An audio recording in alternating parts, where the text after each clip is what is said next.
Hello, good afternoon दोस्तों। मैं हुकम सिंह अपने YouTube channel Target Achievers zone में आपका स्वागत करता हूं। अपने इंडियन ज्योग्राफी की सीरीज़ को आगे कंटिन्यू करते हुए आज हम लेक्चर 28 पढ़ेंगे, जिसमें हम कावेरी रिवर सिस्टम को डिस्कस करेंगे।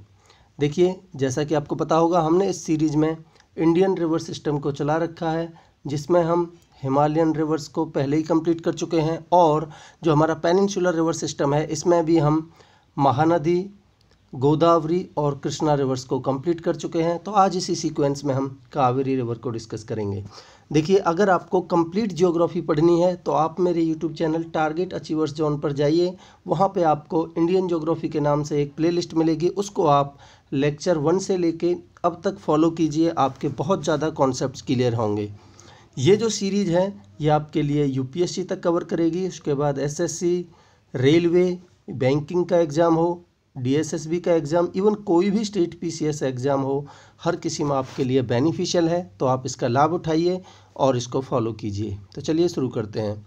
देखिए, अगर हम कावेरी रिवर की बात करते हैं तो ये कर्नाटक के कुर्ग डिस्ट्रिक्ट में जो ब्रह्मगिरी रेंज है वहाँ पे कावरताल से ये निकलती है, ठीक है।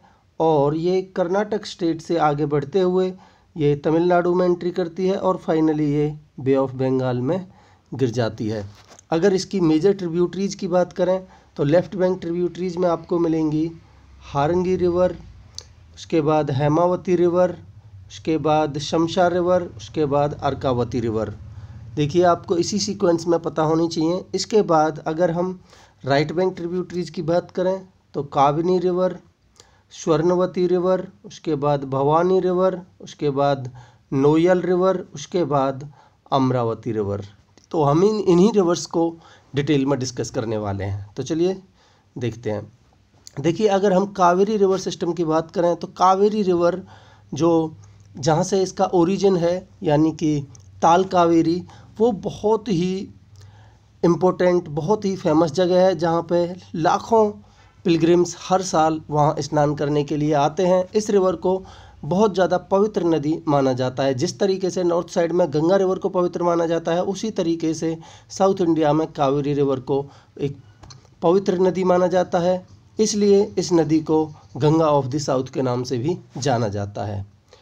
देखिए, अगर हम कावेरी रिवर सिस्टम की बात करें तो जैसे कि मैंने आपको बता ही दिया, इसको दक्षिणी गंगा या फिर गंगा ऑफ द साउथ के नाम से जाना जाता है। इसके ओरिजिन की बात करें तो ये कर्नाटक के कुर्ग डिस्ट्रिक्ट में एक चेरनगाला विलेज है, उसके पास में ब्रह्मगिरी रेंज में जो ताल कावेरी है वहाँ से ये लगभग 1341 मीटर की ऊंचाई से निकलती है, ठीक है। इसकी टोटल लेंथ की बात करें तो 800 किलोमीटर इसकी लेंथ है, इसके सोर्स से लेके आउटफॉल तक, ठीक है।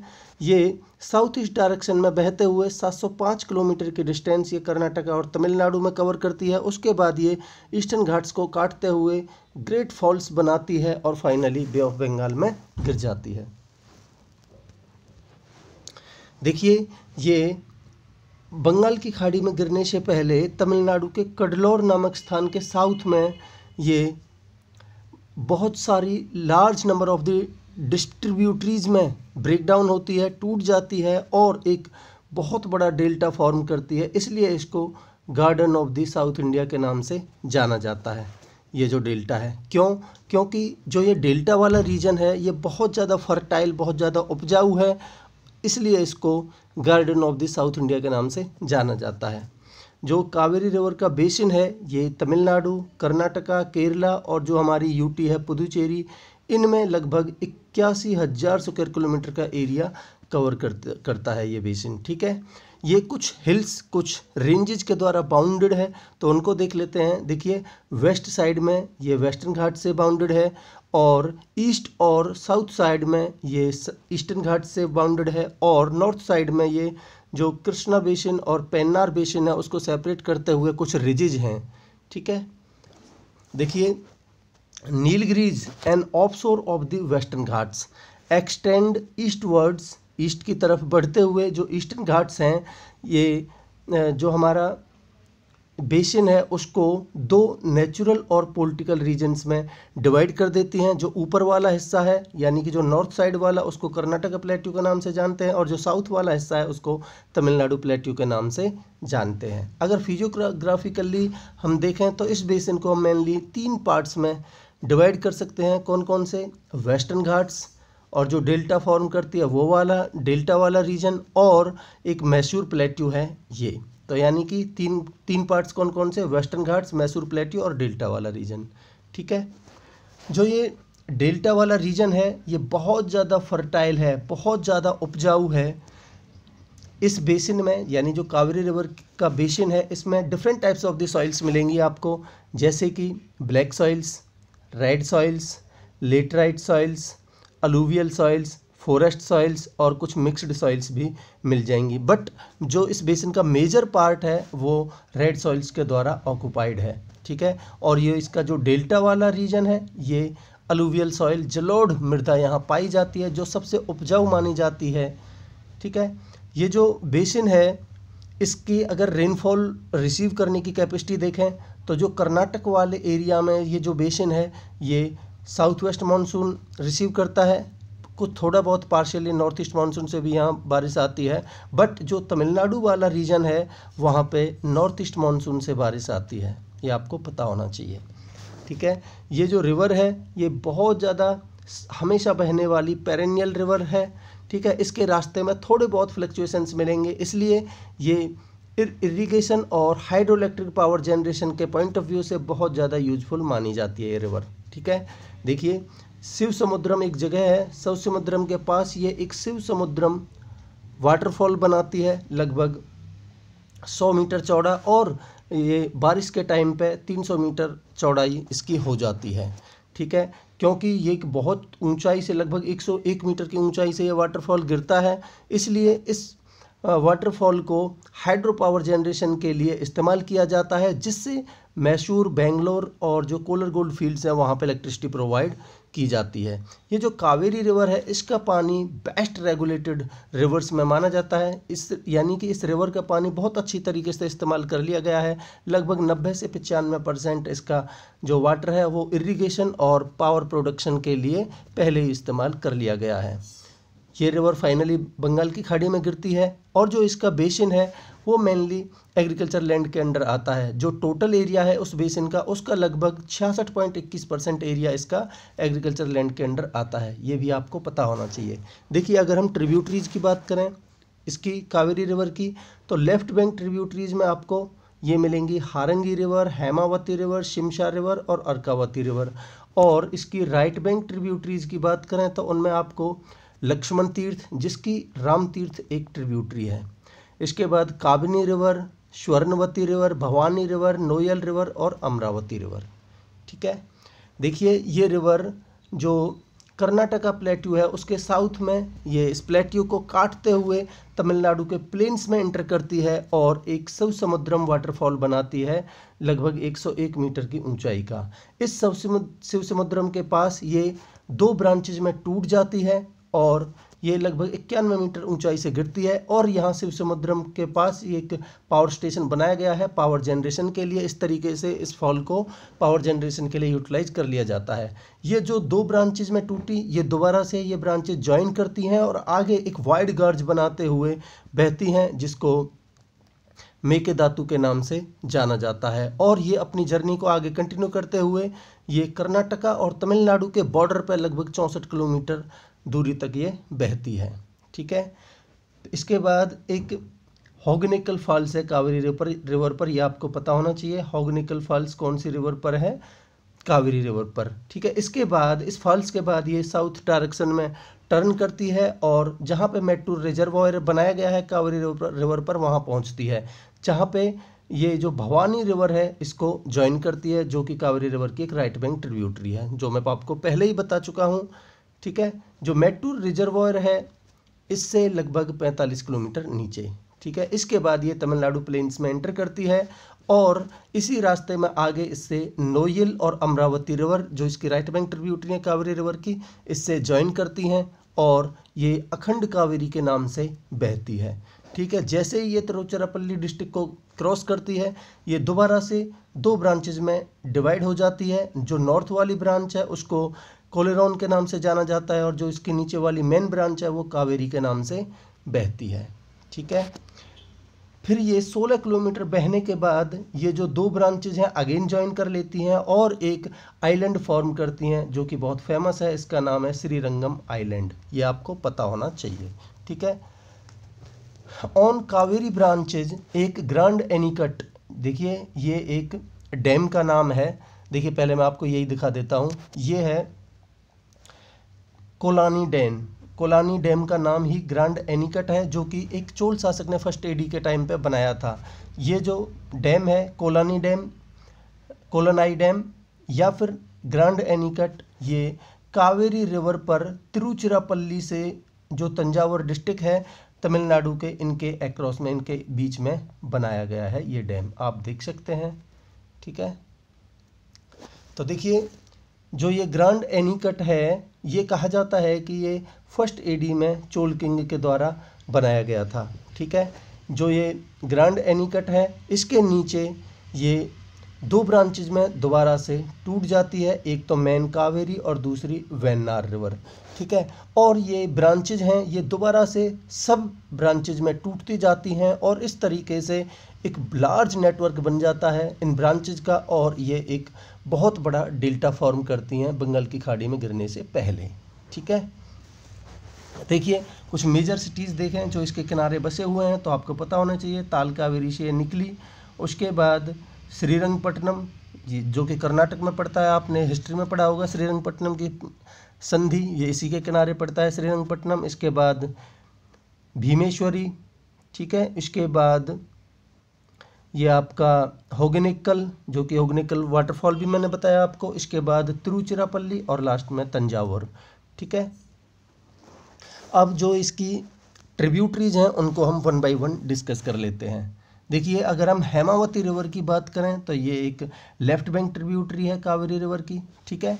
ये जो कर्नाटक का चिकमंगलूर डिस्ट्रिक्ट है, वहाँ से ये लगभग, वहाँ से ये वेस्टर्न घाट से निकलती है। ठीक है। और ये आगे चिकमंगलुरु, हसन डिस्ट्रिक्ट और जो मैसूर डिस्ट्रिक्ट हैं कर्नाटक के, इनमें बहते हुए कृष्णराज सागर के पास ये कावेरी रिवर में मिल जाती है।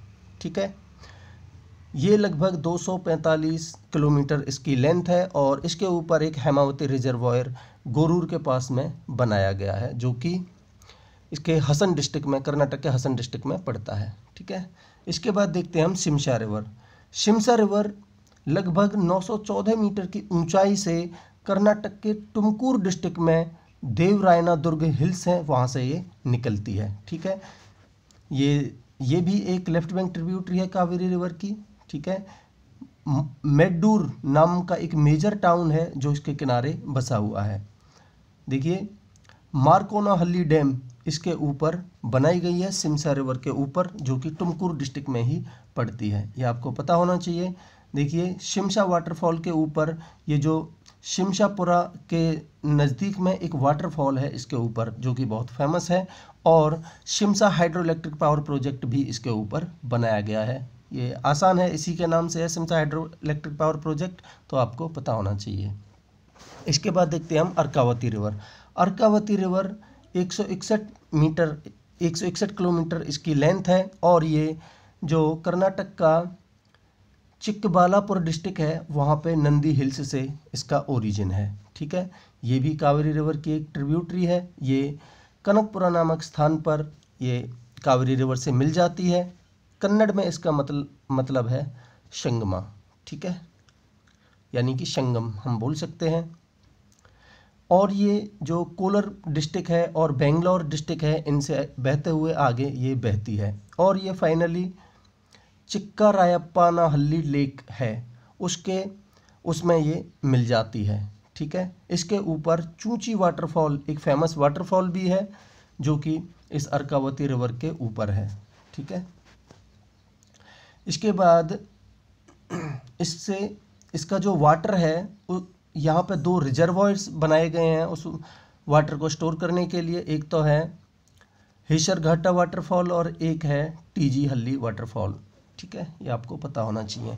इसके बाद देखते हैं हम लक्ष्मण तीर्थ रिवर, ठीक है। ये इसके ओरिजिन की बात करें तो ये कर्नाटक के कोडागु डिस्ट्रिक्ट में जो ब्रह्मगिरी रेंज है वहाँ पे इरुपु फॉल्स है, वहाँ से ये निकलती है और ये केरला के वायनाड डिस्ट्रिक्ट पे बॉर्डर बनाते हुए आगे बहती है, ठीक है। ये ईस्टवर्ड डायरेक्शन में बहते हुए कृष्णराज सागर जो लेक है वहाँ पे ये कावेरी रिवर से मिल जाती है। रामतीर्थ इसकी एक मेजर ट्रिब्यूटरी है, ये मैं आपको पहले ही बता चुका हूँ। इसके बाद देखते हैं हम काबनी रिवर। देखिए, काबनी रिवर को कपिला रिवर के नाम से भी जाना जाता है। इसके ओरिजिन की बात करें तो केरला के वायनाड डिस्ट्रिक्ट में पराक्रमथालम हिल्स हैं, वहाँ से ये निकलती है, ठीक है। इस रिवर के फॉर्मेशन से पहले इसमें 2 रिवर्स मिलती हैं, 2 रिवर के कॉन्फ्लुएंस से इसकी फॉर्मेशन होती है। कौन कौन सी? पनामरम रिवर और मनाथावेडी रिवर, ये दोनों रिवर्स मिलती हैं, उसके बाद इसकी काबनी रिवर की फॉर्मेशन होती है, ठीक है। इसके जो बैकवाटर्स हैं काबनी रिवर के, उसमें बहुत ज़्यादा वाइल्ड लाइफ आपको देखने को मिलेगी, मेनली समर सीजन में, इसलिए यहाँ ग्रासी मीडोज़ देखने को मिलते हैं। ये ज्वाइन करने के, इन दोनों रिवर के ज्वाइनिंग के बाद ये 2 किलोमीटर आगे बढ़ने के बाद इसके ऊपर एक आइलैंड फॉर्म होता है जिसको कुरुवा आइलैंड के नाम से जाना जाता है, जो कि 520 एकड़ का एरिया ये ऑक्यूपाई करता है और ये यहाँ पे आपको बहुत ज़्यादा डाइवर्स फ्लोरा एंड फौना देखने को मिलेगा, ठीक है। इसके बाद देखते हैं हम स्वर्णावती रिवर।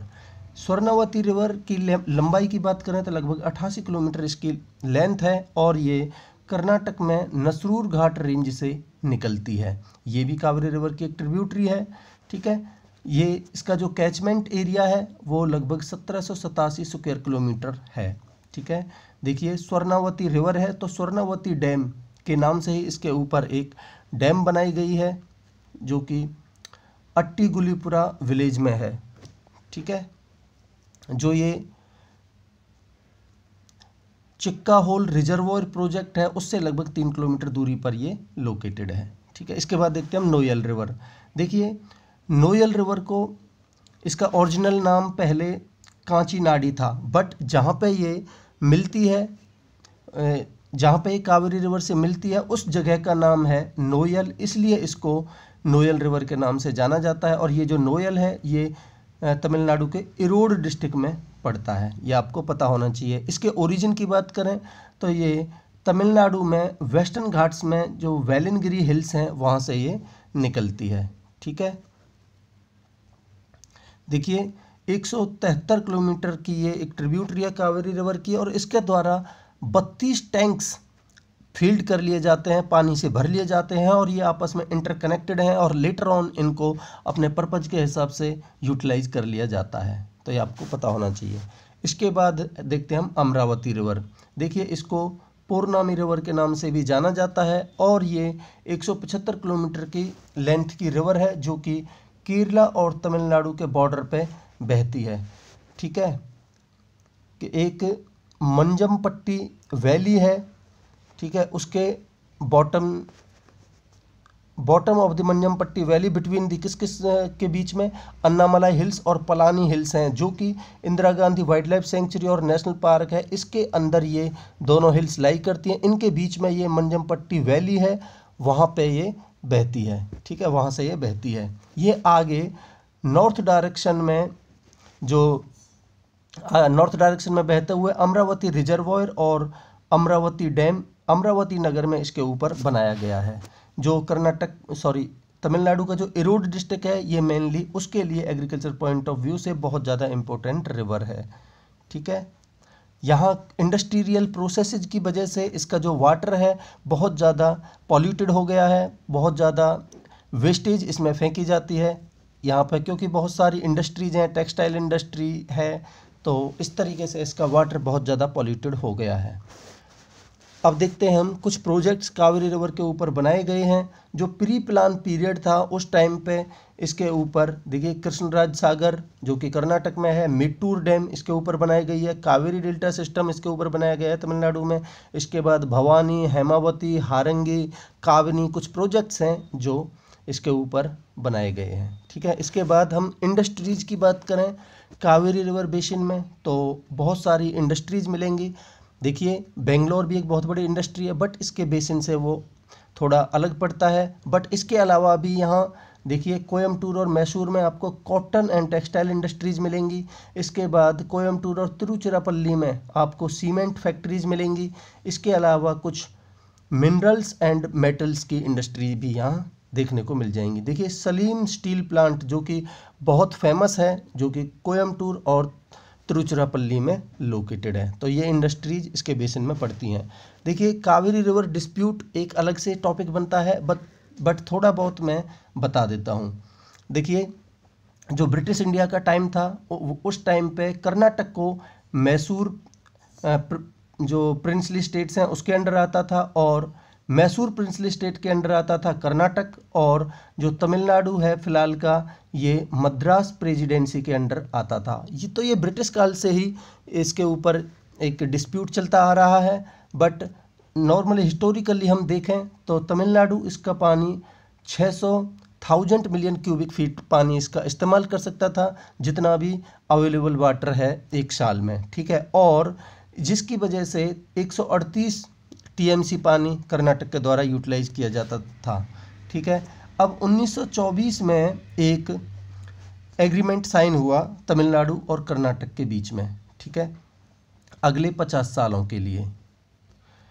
इसके तहत क्या हुआ कि जो तमिलनाडु है वो अपना एग्रीकल्चर एरिया 11 लाख एकड़ से लेके 16 लाख एकड़ तक अपना एरिया एक्सपेंड कर सकता था, और कर्नाटका अपना जो इरिगेशन एरिया है उसको 3 लाख एकड़ से लेके 10 लाख एकड़ तक एक्सपेंड कर सकता था, इंक्रीज कर सकता था। ठीक है, अब देखिए द कावेरी रिवर दस primarily served the needs of the farmers in Tamil Nadu. इस तरीके से तमिलनाडु में जो फार्मर्स हैं उनकी ज़रूरतें पूरी होने लगी। अब जैसे ही 50 साल कंप्लीट हुए इस अकॉर्ड के, और 1974 में पहुंचने के बाद कर्नाटक ने क्लेम किया कि हमारे यहाँ के फार्मर्स इस हमारी जो फार्मिंग लैंड है उसको अच्छी तरीके से यूटिलाइज नहीं कर पा रहे हैं, इसलिए उन्होंने यहाँ पे बहुत सारे डैम्स बनाने शुरू किए, और इस तरीके से ये जो एक डिस्प्यूट का कारण बना दोनों स्टेट्स के बीच में। ठीक है, it is now major water sharing dispute है किस किस के बीच में, तमिलनाडु, कर्नाटक, पुदुचेरी और केरला के बीच में। हालांकि पुदुचेरी और ये केरला हैं इसके ऊपर इतने ज़्यादा डिपेंडेंट नहीं है, बट ये दो स्टेट्स मेनली इनके बीच में डिस्प्यूट का कारण है। तो इसको देखते हुए 1990 में सेंट्रल गवर्नमेंट के द्वारा एक ट्रिब्यूनल बनाया जिसको बोलते हैं CWDT, यानी कावेरी वाटर डिस्प्यूट ट्रिब्यूनल। ठीक है, the dispute was adjudicated by the Kaveri, जो ये CWDT है इसके द्वारा 2007 में, और ये फैसला सामने आया कि इसका पानी हर साल एक सर्टेन प्रपोर्शन में इन चारों स्टेट्स एंड यूटीज़ के द्वारा यूटिलाइज किया जाएगा। ये चारों कौन कौन से, यानी कि हमारा तमिलनाडु, कर्नाटक, पुदुचेरी और केरला। ठीक है, बट ये कर्नाटक और तमिलनाडु दोनों ने इसको चैलेंज किया, और 2017 में ये मैटर सुप्रीम कोर्ट में गया। तो इस तरीके से ये अब तक भी ये डिस्प्यूट का कारण चलता आ रहा है इसके ऊपर, और सेंट्रल गवर्नमेंट के द्वारा सुप्रीम कोर्ट के द्वारा बहुत सारे वर्डिक्ट इसके ऊपर आए हैं, और ये अभी तक भी डिस्प्यूट का कारण है। तो आप देख सकते हैं कितने सारे रिजर्वॉयर्स कर्नाटक में बना रखे हैं। ठीक है, अब देखिए कुछ और major inter state river disputes हैं कुछ अलग रिवर्स के, तो उनको देख लेते हैं। देखिए रावी और ब्यास रिवर का जो डिस्प्यूट है वो पंजाब, हरियाणा और राजस्थान के बीच में है। नर्मदा रिवर का डिस्प्यूट MP, गुजरात, महाराष्ट्र और राजस्थान। देखिए एक चीज़ ध्यान रखिए, ये जो रिवर्स हैं जिन जिन स्टेट से ये बहती हैं उन सभी स्टेट्स में इनके ऊपर डिस्प्यूट मिलेगा ही मिलेगा। इसके बाद देखिए कृष्णा रिवर है जो कि महाराष्ट्र, आंध्र प्रदेश, कर्नाटका और तेलंगाना के बीच में डिस्प्यूट है। इसके बाद वंशधारा है वो आंध्र प्रदेश और उड़ीसा से बहती है, तो दोनों के बीच में एक डिस्प्यूट का कारण है। इसके बाद कावेरी रिवर जिसकी हम बात कर रहे हैं वो केरला, कर्नाटका, तमिलनाडु और पुदुचेरी, ये चारों के बीच में है। इसके बाद गोदावरी रिवर की बात करें तो देखिए महाराष्ट्र, आंध्र प्रदेश, कर्नाटका, MP और उड़ीसा के बीच में ये डिस्प्यूट का कारण है। इसके बाद हम महानदी की बात करें तो महानदी छत्तीसगढ़ और उड़ीसा में बहती है, तो दोनों के बीच में एक डिस्प्यूट का कारण है। इसके बाद महादेई रिवर गोवा, महाराष्ट्र और कर्नाटक के बीच में, और पेरियार रिवर तमिलनाडु और केरला के बीच में एक डिस्प्यूट का कारण है। तो आप इस मैप के माध्यम से भी देख सकते हैं, ये है हमारी कावेरी रिवर, ठीक है, और ये कृष्णराज सागर, इसके ऊपर एक डैम बनाई गई है। तो इस तरीके से दोस्तों ये लेक्चर कंप्लीट होता है। मैं आशा करता हूँ कि आपको पसंद आया होगा, आपको अच्छा लगा हुआ होगा, आपके कॉन्सेप्ट्स क्लियर हुए होंगे। अगर आपको अच्छा लगा है तो आप मेरे YouTube channel Target Achievers Zone को लाइक, शेयर एंड सब्सक्राइब कीजिए। If you have any doubt then you can comment me, I will try to clarify that in the upcoming lectures. Thank you so much. Have a great day.